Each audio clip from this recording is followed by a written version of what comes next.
guys, so today I'm going to be doing a book review of Landline by Rowell. Now this book I managed to read in one day. I personally could have read it in one sitting if I wanted to because I really enjoyed this book that much. I love Rowell's works and characters and stories, and this book was definitely no exception to this. So let me get into what Landline is about. Landline follows a woman named Georgie who is married. She has 2 children, however her marriage isn't necessarily going the greatest. You see, Georgie works a lot and she works as a producer for a TV show. She's currently writing a new script for the TV show that she really wants to produce to a network, and hopefully she gets a deal on it. The network agrees to have a meeting, however they need all their scripts done, and it kind of falls in Christmas time, and so it turns out that Georgie can't go with her husband and her 2 kids back to her husband's hometown for Christmas. And doing this seems to be like the last kind of straw for Georgie's husband, and their marriage becomes obvious to Georgie that it is in trouble. But then Georgie discovers this magical phone, this landline that allows her to call her husband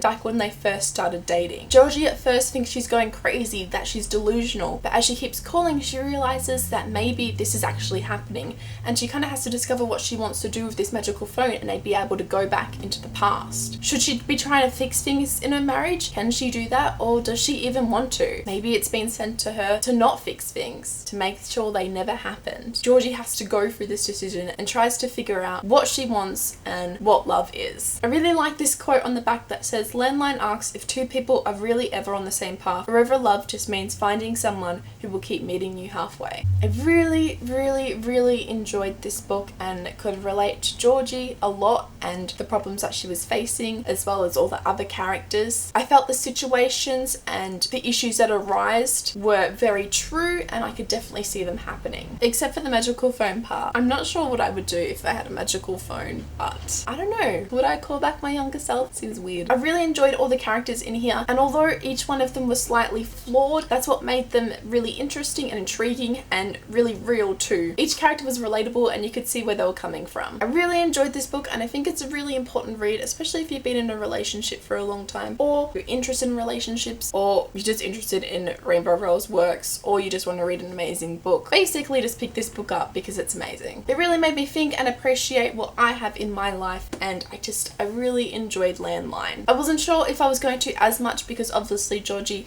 is a lot older than me, married and has a career, and I'm still a university student, but I do have a partner who I've been with for 5 years. And I don't think even then, even if I hadn't had a partner for 5 years, I think I would still enjoy this book and relate to it just as much. I'm not sure if this book is YA. I don't think it is. I think it's actually Rowell's adult novel. They don't hold me to that, but I'm pretty sure it is. Rowell has such a way, as I said, with worlds and characters and story building and plots, and I just love everything that she puts out. I think the only other book that I haven't read by her yet is Attachments, and I just can't wait to read it because I've loved everything else that she's put out, and they've all become some of my favorite books. I think Landline is actually one of my favorite books now. I just, as I said, really enjoyed it. Also, I do really appreciate this cover. Even though I'm not a big fan on pink and yellow, this cover just looks really nice and I just like it, okay? So let me know in the comments below if you have read Landline and what you thought of it, or if you plan to pick it up anytime soon. And like this video if you liked it, subscribe if you'd like to see more book related videos to me, and I'll see you next time. Okay, bye!